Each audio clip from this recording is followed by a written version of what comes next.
تيجي انت بقى وتسالني وتقول لي الله انت لخبطتني يا عم حسوب، انت هو الفيلم ده يعني حلو ولا وحش؟ انا مش فاهم منك حاجه. بص بقى يا ريس،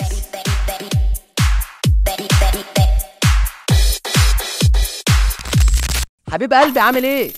واخيرا نزل ديدبول اند وولفرين بعد ما مارفل بقالها سنتين عماله تشوقنا وتماركت للفيلم ده، وده شيء طبيعي بعد ما منحنى مارفل في النجاح ابتدى يبقى في النازل منه، وابتدى فشل مارفل في المالتيفيرس ساجا بفيلم دكتور سترينج ان ذا مالتيفيرس اوف مادنس اللي ما عجبش ناس كتير، بس بالنسبه لي انا يعني ما اتضايقتش قوي. بس اللي ضايقني في الفيلم ده هو كتر الكلام عن الشخصيات اللي هتظهر فيه والبروباجندا الجامده اللي كانت على الفاضي.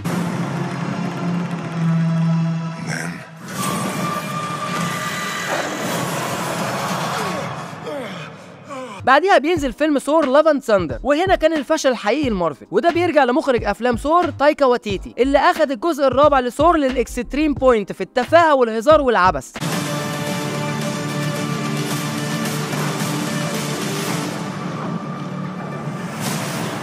غير كده كمان انت جبت كريستيان بيل اخيرا ودخلته عالم مارفل عشان يعمل كاركتر جور ذا بوتشر، فالتوقعات كانت ان هو هيبقى فيلن جامد جدا، بس للاسف ما شفناش الكلام ده، وكل اللي وصلنا له في الفيلم ده ان تم تقديم كاركتر هيركليز في اخر الفيلم. بعديها مارفل بتنزل بفيلم بلاك بانثر واكاندا فور ايفر.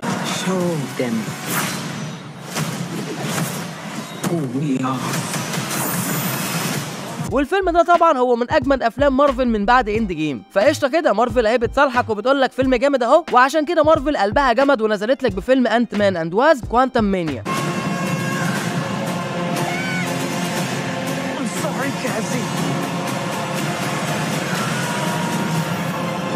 الفيلم ده برضو مش هقولك انه وحش، بس هقولك ان هو عادي، يعني فيلم للنسيان، مش فيلم مارفلاوي قوي كده زي افلام زمان، انما الحلو اللي كان فيه هو تقديم نسخه من نسخ كانج اللي كانت منفيه في الكوانتم مع تقديم كانجز كونسل اللي كان في اخر الفيلم، فهو ده بس اللي نقدر نستفاده من فيلم انت مان. والفيلم ده ما حققش الارباح اللي مارفل كانت متوقعاها، فكيفن فاجي خرب الدنيا بعديها، ومن بعديها شفنا مارفل بتطلع تصاريح ان هي بعد كده هتمشي بمبدا الكواليتي اوفر كوانتيتي، يعني جوده الافلام اهم من كميتها، وعشان كده بنعرف ان مارفل في سنه 2024 مش هتنزل الا بفيلم ديدبول اند وولفرين بس.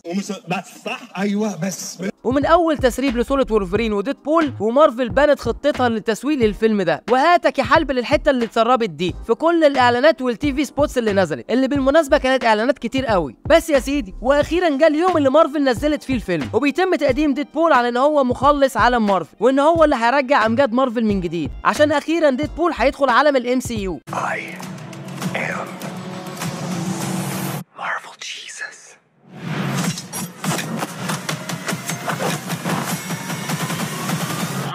فهل بعد ما الفيلم نزل وشفته الكلام ده طلع حقيقي ولا اي كلام؟ تابع معايا بقى عشان عندي كلام كتير عايز اكلمك فيه عن الفيلم، واكيد من غير حرق. فقبل ما اقول لك لو اول مره تسمعني اعمل انت لايك وسبسكرايب حالا كده قبل ما نبدا، ولو اول مره تسمعني ما تنساش تعمل لايك وشير وسبسكرايب، وده حسوة توكس.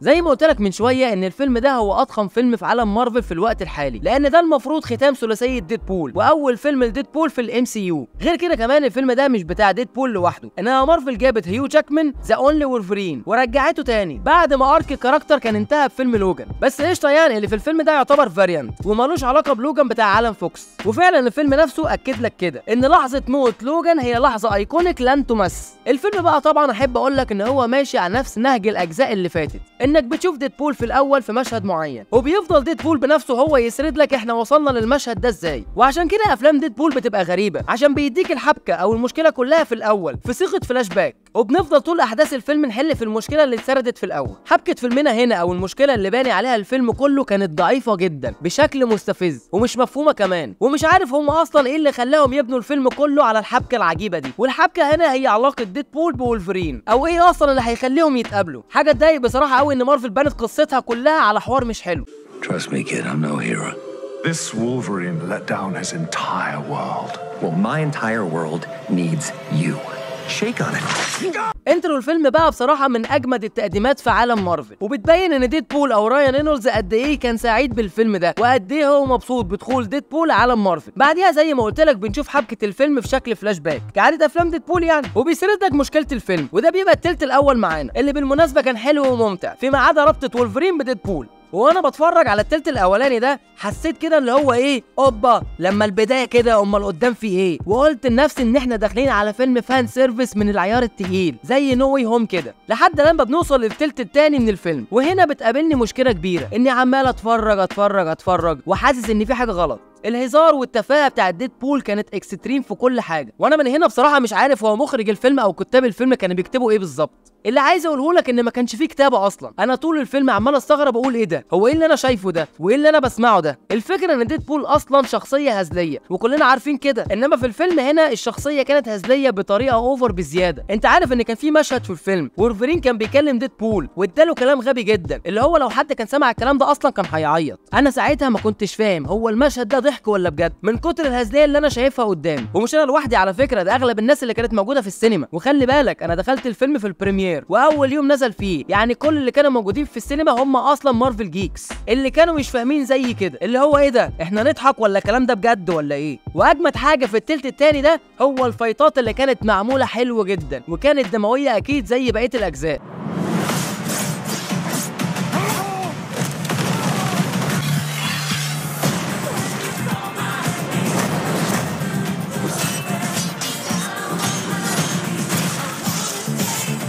فالحمد لله ان مارفل فعلا خلت الفيلم ده يبقى ار ريتد، وعشان الار ريتد ده مارفل فعلا عملت مشاهد قتاليه مفيش بعد كده بصراحه. وتاني اجمد حاجه في التلت التاني ده هو ظهور الشخصيات المارفلويه الجامده والكاميوز اللطيفه دي اللي خلت الناس في السينما ما تسقفش الا مرتين بس. فحاسبك لخيالك بقى كده تعرف مين اللي الجمهور سقف له لما ظهر، او ممكن تبقى تشوف الفيديو اللي هحرق لك فيه الفيلم في يومين كده ولا حاجه وهنزل لك الفيديو ده. بصوا هو اغلب التسريبات اللي نزلت عن الكاميوز كانت صح، وهم 2 بس اللي فاجئوني وكانوا جامدين 3-4 حاجات. والكاميوز هنا بتبقى ختام للارك بتاع الكاركترز اللي ظهروا او بدايه الارك جديد تاهيلا للحدث الاكبر بتاع مارفل افنجرز سيكريت وورز. بعد كده يا حبيب قلبي بنروح للتلت الاخراني من الفيلم اللي المفروض بيبقى فيه حل لمشكله الفيلم. مش عارف اقول لك ايه والله، بس احنا ماشيين على نفس النهج من الهزليه والهزار الكتير. التلت ده كان عبثي بطريقه انت مش متخيلها ازاي، ومش قادر اعرف ليه كميه العبث دي، لحد لما بنوصل للفينالي اللي كانت بالنسبه لي قشطه مش اجمد حاجه بس اوكي. وقعدت في انتظار البوست كريدت سين اللي ما افادناش في اي حاجه. تيجي انت بقى وتسالني وتقول لي الله انت لخبطتني يا عم حسوب، انت هو الفيلم ده يعني حلو ولا وحش؟ انا مش فاهم منك حاجه. بص بقى يا ريس، انا بالنسبه لي الفيلم ده كنت في انتظاره جدا، انت مش متخيل ازاي، وعلى اساس قد ايه مارفل وعدتنا بحاجه جامده هنشوفها مع رجوع هيو جاكمان لاداء دور وولفرين من جديد، وبعد ما مارفل اشترت فوكس كمان يعني بقى معاها حقوق الاكس مان كلهم. وكمان الفيلم ده اول فيلم لديدبول في عالم مارفل السينمائي، مع كمان اللقطه دي. Stop it. كل الكلام ده بقى يا حبي رفع سقف توقعاتي للسما، على اساس ان انا هشوف فيلم ايكونيك كده زي اند جيم ونو واي هوم، بس للاسف ده ما حصلش. شو حصل ما يكررش. وخرجت من السينما مش هقولك متضايق بس ما اتبسطتش. Let's fucking go. Let's fucking go.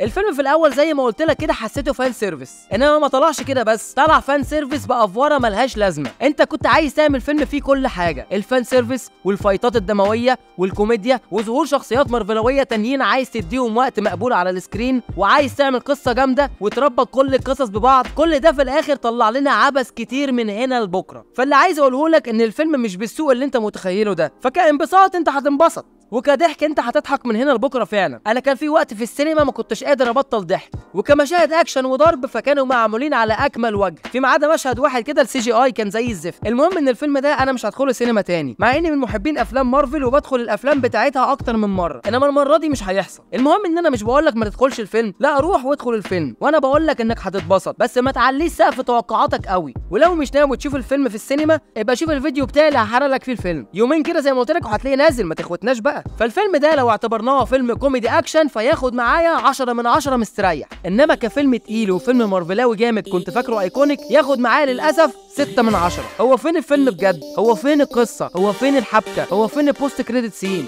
فين دي؟ فاعتقد ان مارفل جاوبتنا كلنا وقالت لنا فين. وبس كده عايزين المستمع، اتمنى اكون فدتك وسليتك شويه. ما تنساش قبل ما تمشي تبقى تقول لي رايك في الحلقه في الكومنتس، وتعمل فولو على حسب انت سامعني منين. ولو انت على اليوتيوب ما تنساش تعمل سبسكرايب وتفعل جرس التنبيهات عشان يجيلك كل جديد، وراجع كلمتين عشان فعلا بيساعد. كان معاكم ريم حسوبه من حسوبه توكس، سلام.